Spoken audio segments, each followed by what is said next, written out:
کوئی forward block نہیں بنے گا, اچھا, کوئی ڈسکوالیفیکیشن بھی نہیں ہوگی, اس لیے کہ یہ 26 ارکان ہیں یہ اس دن اجلاس میں نہیں آئیں گے. یہ کہاں چلے جائیں گے؟ نہیں, کسی کو کام پڑ سکتا ہے, کوئی باہر گیا ہوا ہو سکتا ہے. نہیں تو یہ اچھا, اگر یہ نہیں آتے ہیں اجلاس میں اور پرویز الہی صاحب 186 ووٹ پورے نہیں کر سکتے تو وہ چیف منسٹر نہیں رہیں گے. اچھا ٹھیک ہے, اب میں ایک سیریس سوال آپ سے کرنے لگی ہوں کہ 26 اراکین آپ یہ کہہ رہے ہیں کہ وہ نہیں آئیں گے.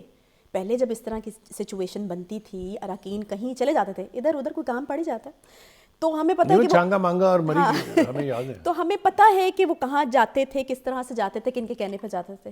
تو اب تو سچویشن آپ حوالہ دے رہی ہیں ان 20 اراکین کا جنہوں نے پہلے تو پنجاب اسمبلی میں ووٹ دیا تھا اپنی پارٹی کے خلاف اور ڈسکوالیفائی ہوئے, اور پھر جو سندھ میں الزام لگایا جاتا ہے کہ سندھ ہاؤس جو ہے اس میں جو ہے وہ سودے بازی ہوئی تھی, منڈی لگی تھی 20 ووٹوں کی 20 لوگوں نے, مگر ان 20 لوگوں نے ووٹ نہیں دیا تھا, یہ آپ کو پتہ ہے نا, اسی لیے وہ ابھی تک اسمبلی میں بیٹھے ہوئے ہیں.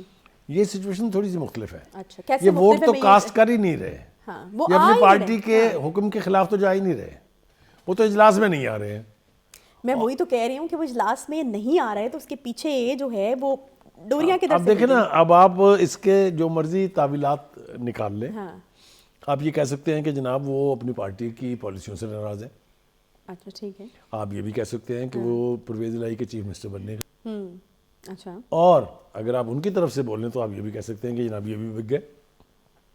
جو بھی کر لیں لیکن ان کے اوپر قدغن کوئی نہیں ہے, یعنی ان کو ایسا کرنے کی سزا کوئی نہیں ملے گی. کسی اجلاس سے ابسٹین کرنا یہ ممبر کا حق ہے. اچھا, وجہ کوئی بھی ہو سکتی ہے اس کی.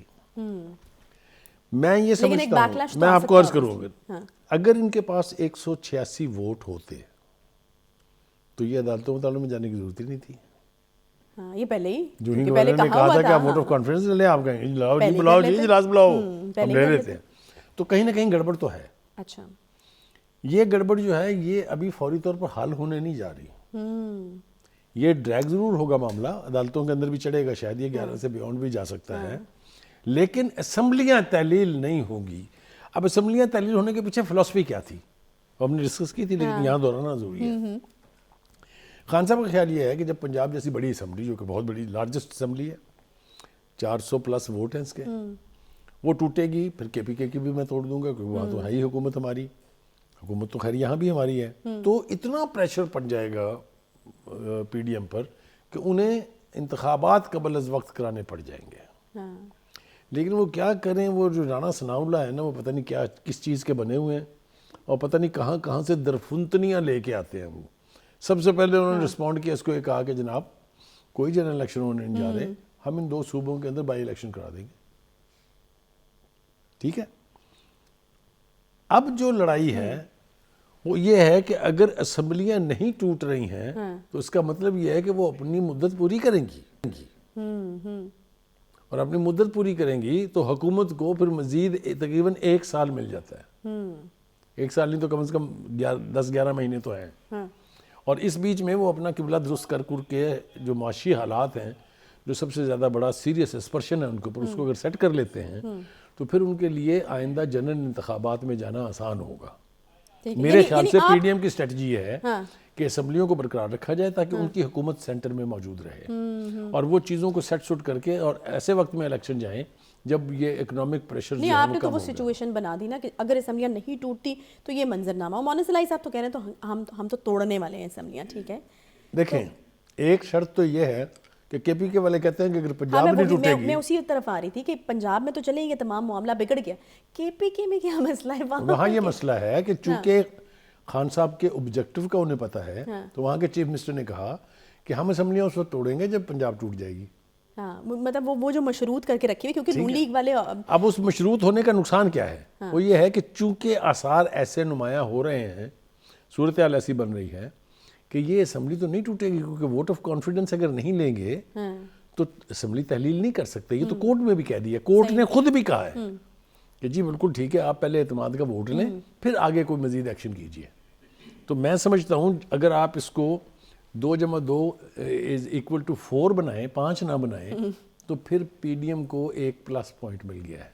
صحیح ہے کہ خان صاحب کے تمام شور و غوغے کے بعد, پوری کیمپیننگ کے بعد, پورے لانگ مارچ کے 2 دفعہ 25 مئی اور 26 نومبر کے بعد ان کی خواہش کی تکمیل نہیں ہو سکی ہے اور معاملہ لٹک گیا ہے. یہ سوٹ کرتا ہے پی ڈی ایم کو. صحیح. Full stop period. جی.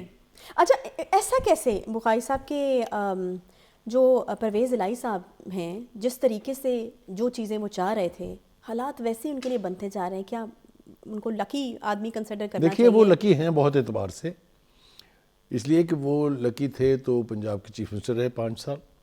وہ بھی ایک سیناریو تھا، ملٹری ڈکٹیٹرشپ. وہ بھی نہیں توڑنا چاہتے تھے نا، اسمبلی نہیں ٹوٹی. اس کے بعد پھر وہ ڈپٹی پرائم منسٹر تھا کہ عہدے تک پر جا کے فائز ہو گئے تھے، آپ کو یاد ہے. پھر دوبارہ ان کو یہ چیف منسٹری مل گئی.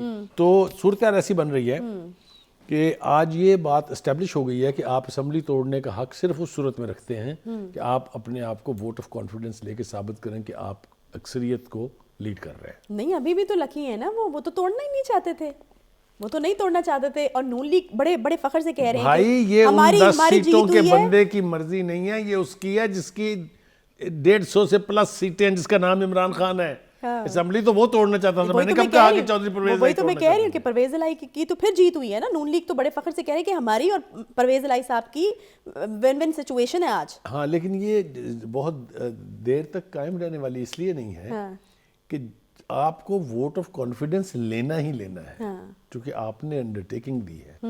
اور یہ جو میں نے 26 ایم پی ایز کی آپ کو بات بتائی ہے، آپ نے اٹھا کے ٹوکری میں پھینک دی ہے. یہ نہیں میں نے بالکل بڑی ظالم خاتون ہے آپ نے. بخاری صاحب آپ یہ ایلیگیشن کیسے لگا سکتے ہیں؟ میں اس لیے میری ہر بات آپ دہراتی ہیں، یہ بات نہیں دہرائی آپ نے. میں تو اس کی اندرونی کہانی آپ سے جاننا چاہتی تھی. میں نے 4 دفعہ آپ سے سوال کیا کہ وہ جائیں گے کدھر. دیکھیں ان کے جانے کا سوال میں نے کہا نا، وہ کہیں نہیں جائیں گے، یہی ان کا کمال ہے. وہ کہیں نہ جا کے وہ کام کر دیں گے جو ان کے کہیں جانے سے بھی نہیں ہو سکتا. نہیں میں یہ نہیں کہہ رہی کہ وہ کسی پارٹی کے ساتھ جائیں گے. میں کہوں گی اس اسپیسیفک دن ان کو کیا ایسا کام پڑ جائے گا اور کدھر کیا مصروفیت ہوگی اور کس کے کہنے پہ ہوگی. کس کی طبیعت کب خراب ہو سکتی ہے، کس کو کس وقت کوئی ضروری کام پڑ سکتا ہے. اب آپ جان چھڑا رہے ہیں. نہیں میں جان بالکل نہیں چھڑا رہا. آپ مجھے جس طرف لانا چاہ رہی ہیں میں وہاں آنا نہیں چاہ رہا. آپ کا خیال یہ ہے کہ ان 26 کا انتظام اور اتنے کیا اگلوانا چاہ رہی ہوں. ہاں کیونکہ ہمارے پاس تو دیکھیں نا ایک ہے کہ اب بالکل اے پولیٹیکل والی جو سچویشن ہے، اسٹیٹمنٹس ہیں، سب چیزیں. تو پھر اب یہ کام جو ہے وہ کیا میں آپ کو یقین کے ساتھ یہ بتانے کے لیے تیار ہوں کہ چونکہ ان 26 لوگوں میں سے میری کسی سے بات نہیں ہوئی ہے، لہٰذا وہ مرضی دے مالک نے جدھر مرضی جان. بس میں خبر دے سکتا ہوں کہ 26 جا رہے ہیں. میں نے آپ کو یہ بتا دیا ہے کہ جب بھی ووٹ ہوگا 186 پورے کرنے بہت کار دارد ہے اور بہت سارے امکانات اس بات کے ہیں کہ یہ ارکان پورے نہ ہوں اور ووٹ آف کانفیڈنس اگر نہ لیا تو پھر آپ کو پتہ ہے کیا ہوگا. صحیح. اچھا میں ایک بریک لے لیتی ہوں. بریک کے بعد جب واپس آئیں گے تو ایک اور اہم سوال جو ہے وہ بخاری صاحب سے میں نے کرنا ہے. کچھ لوگ شاید یہ بھی سمجھ رہے ہیں کہ نون لیگ کے لیے جو ہے وہ ایک لوز کرنے والی سچویشن ہے اور اسمبلی نہیں ٹوٹی. نون لیگ چاہ رہی تھی کہ پنجاب میں حکومت مل جائے. کیا کتنی حقیقت ہے اس بات میں؟ نون لیگ واقعی انٹرسٹڈ بھی ہے اس وقت پنجاب گورنمنٹ بنانے میں یا نہیں انٹرسٹڈ ہے؟ تو یہ سٹوری جو ہے یہ بھی ہم بخاری صاحب سے آ کے پوچھیں گے. چھوٹا سا بریک لیتے ہیں، بریک کے بعد واپس آئیں گے. ساتھ رہیے.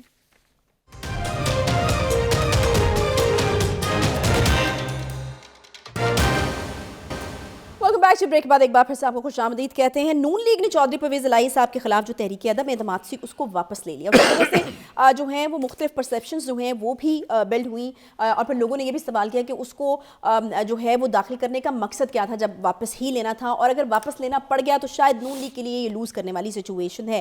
بخاری صاحب میں آپ سے اسی سوال کا جواب جو ہے وہ لینا چاہوں گی کہ عدم اعتماد لانے کے پیچھے جو ہے وہ وجہ کیا تھی، کیونکہ پھر واپس بھی لینی پڑی. پھر یہ بھی پرسیپشنز جو ہیں وہ بنے کہ شاید نون لیگ جو ہے وہ گورنمنٹ میں انٹرسٹڈ تھی، پنجاب کی حکومت میں انٹرسٹڈ تھی اور آج ان کے لیے لوز کرنے والی سچویشن ہے کیونکہ اسمبلی جو ہے وہ نہیں ٹوٹی. میں آپ کے اس معصوم سوال کے پیچھے جو شرارت ہے وہ اچھی طرح سے جانتا ہوں اور کوشش کرتا ہوں اس کا جواب دینے کی. دیکھیے مرکز میں حکومت لی نون لیگ نے اور پی ڈی ایم نے، بلکہ اب تک پچھتا رہے ہوں گے، دل میں مانے بے شک یا نہ مانے، لیکن جو کچھ حال ہو رہا ہے ان کا، جو کھچائی ہو رہی ہے ان کی، اس لیے کہ نہ اکانومی سنبھل رہی ہے، نہ انٹرنیشنل ارینا میں ان کو کوئی بہت واضح وہ مل رہی ہے، تو وہ بے وقوف ہی ہوں گے اگر وہ یہ خواہش کریں کہ پنجاب کی حکومت بھی ہمیں مل جائے. میں آپ کو بالکل یقین سے کہتا ہوں کہ پوری پی ڈی ایم کی خواہش یہ ہے کہ یہ حکومت انہی کے پاس رہے اور یہ اتنے ذلیل ہوں جتنے ہم ہوئے ہیں مرکز میں. اچھا. اور یہ ہوگا. اور اسی وجہ سے وہ چاہتے تھے کہ اسمبلی نہ ٹوٹے، یہی رہے. آپ سمجھ آ رہی بات کو؟ آپ دیکھیں نا، آپ خود ہی نتیجے پہ پہنچ جاتی صحیح کے اوپر یہ بات آپ کو بالکل میں کنوکشن سے کہہ رہا ہوں کہ وہ کبھی لینا نہیں چاہتے تھے, وہ صرف اسمبلیوں کی تحلیل روکنا چاہتے تھے اور وہ کر لیا تاکہ کہیں ان کی جان نہ چھٹ جائے. اچھا وہ نہیں ہونے دیا. ٹھیک ہے. دوسری بات یہ ہے کہ اس کا خطرہ کیا ہو سکتا تھا کہ اگر اسمبلیاں ٹوٹ جاتی تو وہ توقع کر رہے تھے کہ عام انتخابات پھر ارلی ہو جائیں گے.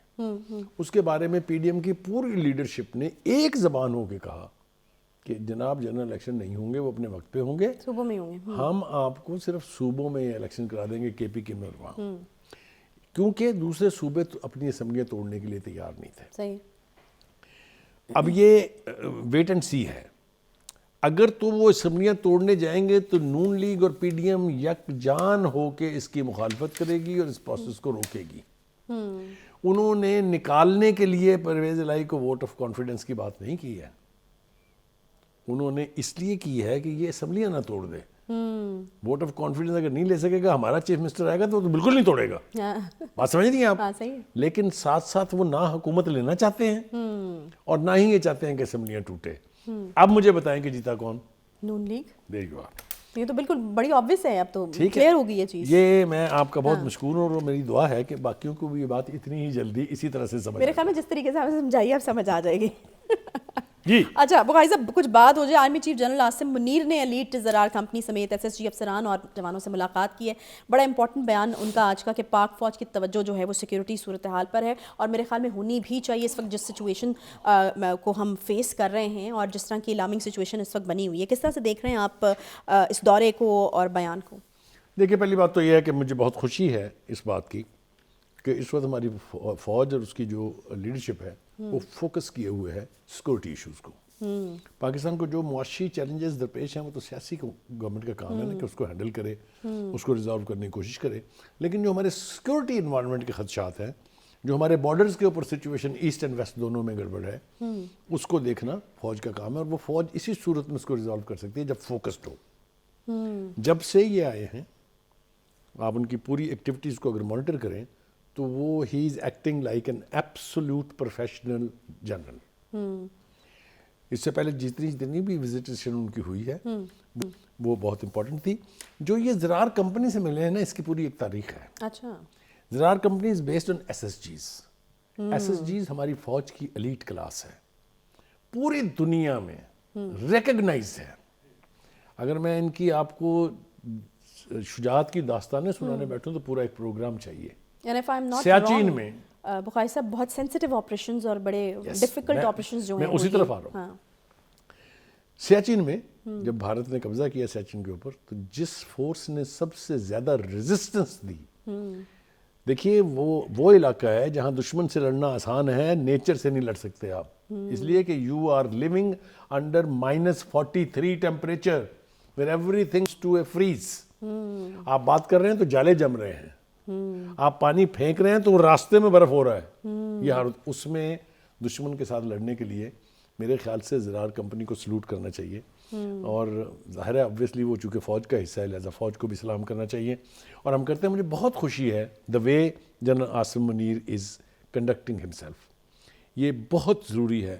انہوں نے ایڈوانس مورچوں کے اوپر جو ہمارے پاکستان بارڈر ہے وہاں بھی گئے ہیں وہ, اور انہوں نے جوانوں کے ساتھ بات چیت کی ہے. جو گفتگو ہو رہی ہے ان کے ساتھ, جو باڈی لینگویج ہے جنرل کی, it tells me, it makes me believe کہ میرے خیال سے دفاع جو ہے وہ اب اسٹرانگ ہاتھوں میں جا رہا ہے. جیسا میں نے کہا کہ اگر ملٹری لیڈرشپ فوکسڈ ہو, اگر وہ فوکسڈ ہے تو بارڈرز آپ کے خطرے سے خالی ہیں, وہاں آپ کو آرام سے بیٹھ جانا چاہیے.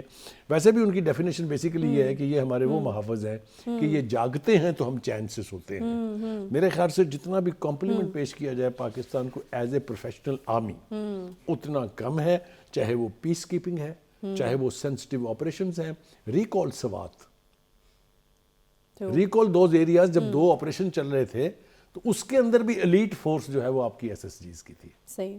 تو میں سمجھتا ہوں یہ موقع ہے ہمارے لیے کہ ہم ان کو کمپلیمنٹ بھی پیش کریں اور ان کو اپنی اس سالیڈیرٹی کا بھی یقین دلائیں کہ قوم اگر فوج کے پیچھے کھڑی ہے تو اس فوج کو جو ایک نیوکلر کنٹری کی فوج ہے اس کو دنیا کا کوئی دشمن شکست نہیں دے سکتا. بے شک. اچھا بقائی صاحب، یہ جو اسٹیٹمنٹ ہے ایک بار پھر سے میں اس کی طرف آپ کو لے کے آنا چاہوں گی. پاک فوج کی توجہ سیکورٹی صورتحال پہ ہے، یہ کیا ایک بار پھر سے اسی عزم کا اعادہ کیا گیا ہے جو کہ جنرل باجوہ جاتے ہوئے کہہ گئے تھے؟ It's a continuity.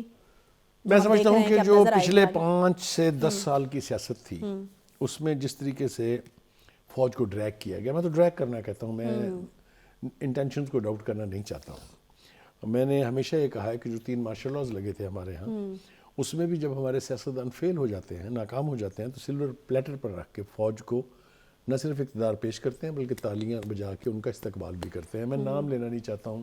Having said that, یہ اسٹیٹمنٹ جو ہے it is a kind of a message. یہ میرے خیال سے ان حلقوں کو جو کسی نہ کسی طریقے سے کسی نہ کسی صورتحال میں فوج کو ڈریگ کر لیتے ہیں، ان کے لیے کہ بھائی خدا کے لیے آپ اپنا کام کریں، ہمیں وہ کام کرنے دیں جس کے لیے ہم ہیں. صحیح. مجھے یہ یقین ہے کہ ایک تو فوج کے اندر جس مورال کی ضرورت ہوتی ہے، جو ایک فائٹنگ فورس کا ہونا چاہیے، اس کے لیے عاصم منیر صاحب کا جو طریقہ کار ہے، جو جس طریقے سے وہ یعنی پروسیڈ کر رہے ہیں، وہ پیور پروفیشنل ہے. اور یہ جوانوں کے لیے ان کے پاس جا کے جب چیف بات کرتا ہے، آپ کو اندازہ نہیں ہے وہ دن ان کے لیے کتنا بڑا دن ہوتا ہے. وہ ایک بڑا کھانا کہتے ہیں اس کو، جس میں سپاہی اور جنرل ساتھ بیٹھ کے کھاتے ہیں. وہ کیا اسپرٹ کنوے کرتا ہے، کیا میسج کنوے کرتا ہے، وہ صرف وہاں بیٹھ کے آپ کو فیل ہو سکتا ہے. میں نے چونکہ ان 1-2 کھانوں میں شرکت کی ہوئی ہے، اس لیے میں مطلب as such not as a member but I have witness that. تو ہم یہ آج یہاں بات ختم کرتے ہیں کہ جنرل صاحب keep it up, what you are doing is the right thing that you should do. سیاستدانوں کو چھوڑ دیں یہ لڑ کے، یہ گتھم گتھا ہو کے، یہ ایک دوسرے کو مار پیٹ کر کے ٹھیک ہو جائیں گے. یہ سیکھیں گے اسی طرح، کیونکہ اگر آپ آ کے یعنی فورس جو ہے وہ ان کو بار بار سہارے دے گی، یہ کبھی نہیں سیکھیں گے. صحیح. ٹھیک ہے جی، یہاں پہ ایک چھوٹا سا بریک لیتے ہیں. بریک کے بعد جب واپس آئیں گے تو اسلام آباد خودکش دھماکہ کیا جو ہے وہ کتنی الارمنگ سچویشن ہے اور اس سے ہمیں کیا سیکھنے کی ضرورت ہے، کیا واقعی جاگنے کی ضرورت ہے. ایک چھوٹا سا بریک لیں گے، واپس آئیں گے، ساتھ رہیے.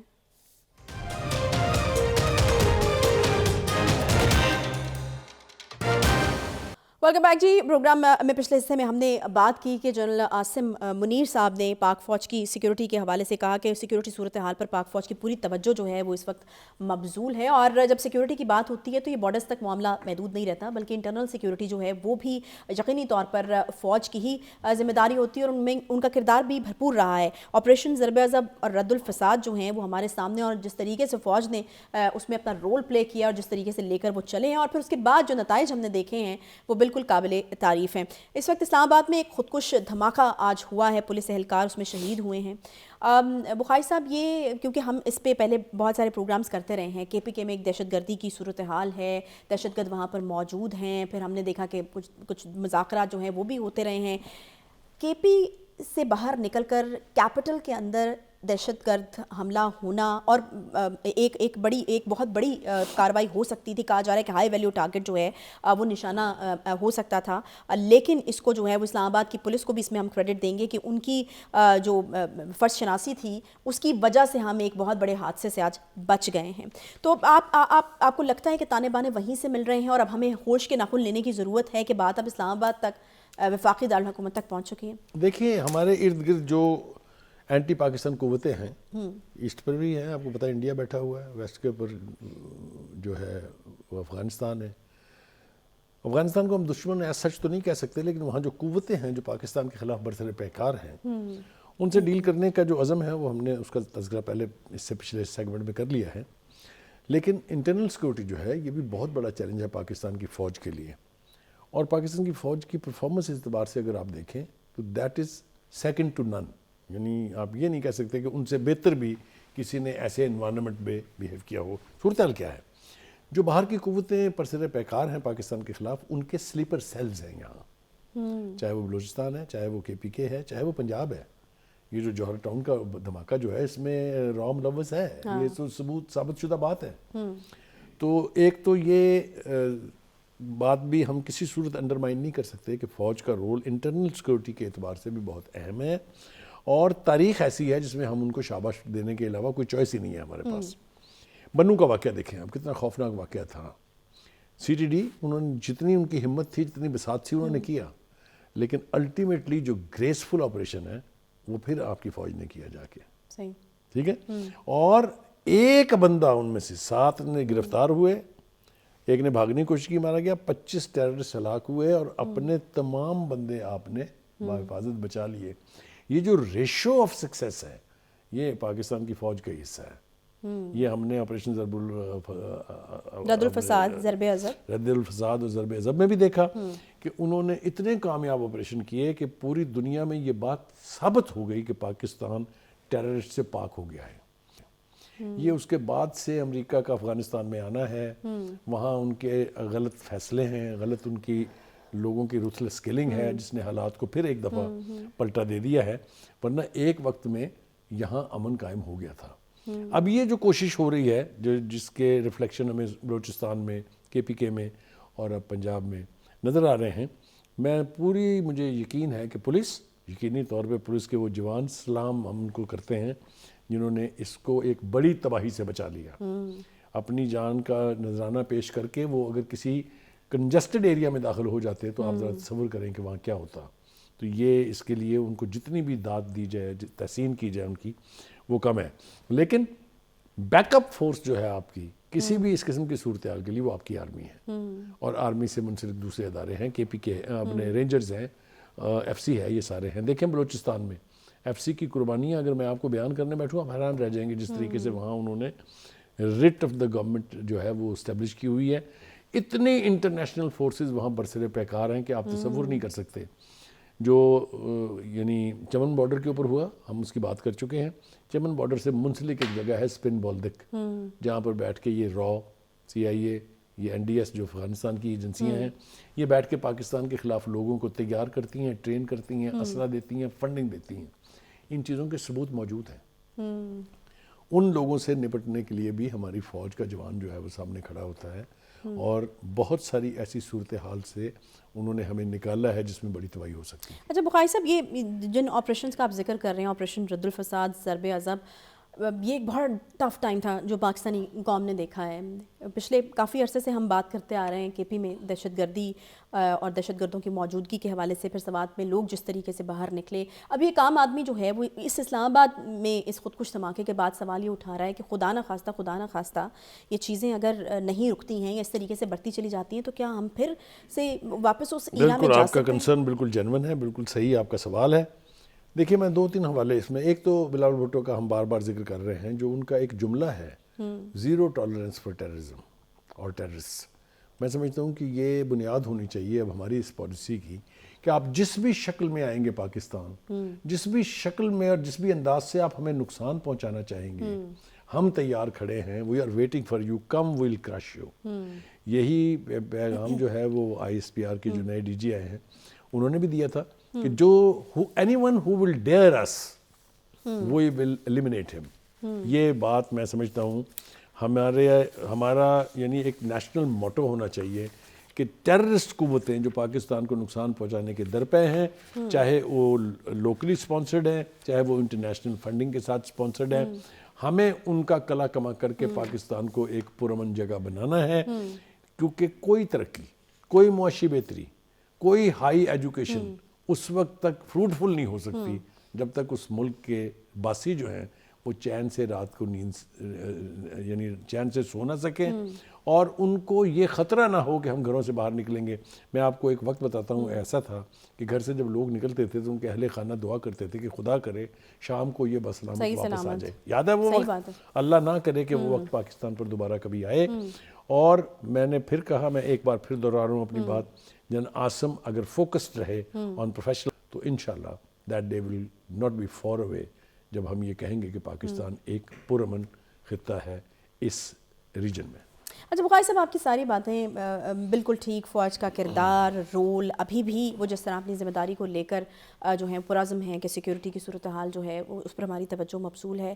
دوسری طرف آبویسلی سیاسی قیادت بھی ہے، اس کا رول جو اس وقت ہے اس کو آپ کس طرح سے دیکھ رہے ہیں؟ ہم جن چیزوں میں پڑے ہوئے ہیں، اسلام آباد میں خود کچھ دھماکہ ہو رہا ہے، ہم کس طریقے سے جو ہے بالکل سیاسی جو معاملات ہیں اس کے اندر الجھے ہوئے ہیں، پھر ہمارے سیاستدانوں کے اوپر سے اس طرح کے بیانات آتے ہیں. چودھری فواد حسین کا ٹویٹ آپ نے پڑھا ہوگا، یقیناً آپ کے سامنے ہے کہ حکومت اپنے لوٹ مار کے مقدمے میں.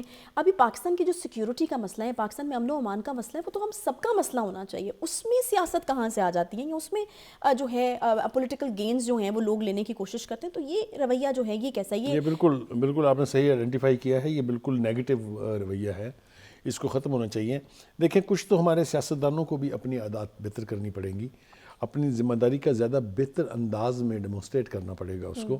میں نے بنوں کے واقعے کی مثال دی، میں آپ کو پھر یہ کہتا ہوں کہ جب بنوں کا واقعہ اپنے عروج پر تھا، when tension were high they were demanding moons. وہ چاند مانگ رہے تھے کہ ہمیں ہیلی کاپٹر دیں جی اور ہمیں سیف ایگزٹ دیں، ہم افغانستان جائیں گے. اس وقت وہاں کا چیف منسٹر جو ہے زمان پاک میں بیٹھا ہوا تھا. اسی طریقے سے بہت ساری مثالیں میں اور دے سکتا ہوں، کوئی ایگزمپشن نہیں ہے. نون لیگ کی قیادت جو ہے ان کی بھی غیر ذمہ داری کی مثالیں بے پناہ دی جا سکتی ہیں، پیپلز پارٹی کی دی جا سکتی ہیں. لیکن یہ it's not the blame that should keep changing. The demand is that politician must start feeling their responsibility کہ فوج ٹھیک ہے، ہمارے ڈیفینڈرز ہیں، لیکن ہماری بھی کچھ ذمہ داریاں ہیں. ہمیں بھی فوکس رہنا ہے ان چیزوں پر جو ہمارے چیلنجز ہیں.